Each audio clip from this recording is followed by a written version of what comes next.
औज़ुबिल्लाहिमिनश्शैतानिर्रजीम बिस्मिल्लाहिर्रहमानिर्रहीम। बावुज़ू रहने के चंद फ़वाइद।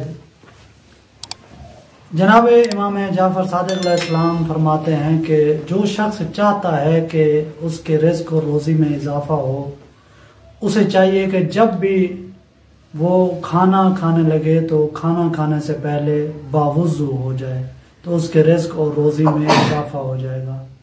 फिर आगे फरमाते हैं कि बावुज़ू रहने से नेकियों में इजाफा होता है। इमाम जाफ़र सादिक़ अलैहिस्सलाम फरमाते हैं, अगर कोई शख्स हर वक्त वुज़ू में रहता है और वो वुज़ू करता है, जब वो वुज़ू करता है तो अगर उस शख्स ने वो वुज़ू वाला पानी तौलिए के साथ या किसी कपड़े के साथ साफ कर लिया तो उसे सिर्फ एक नेकी मिलेगी।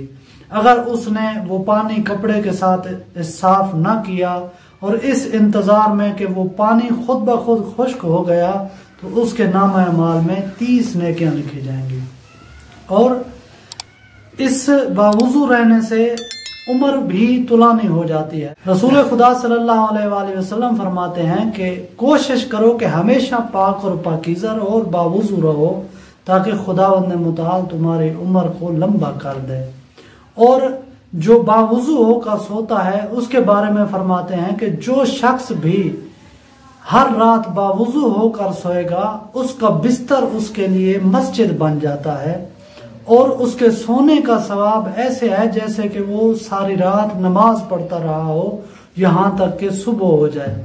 और कहते हैं कि अगर कोई शख्स बगैर वुज़ू के सोता है तो उसका बिस्तर कब्र की मानद हो जाता है और सुबह तक वो मुर्दे के जैसा रहता है। और फिर फरमाते हैं कि जो बावुज़ू हो और उसे मौत आ जाए तो वो शहादत की मौत मरता है।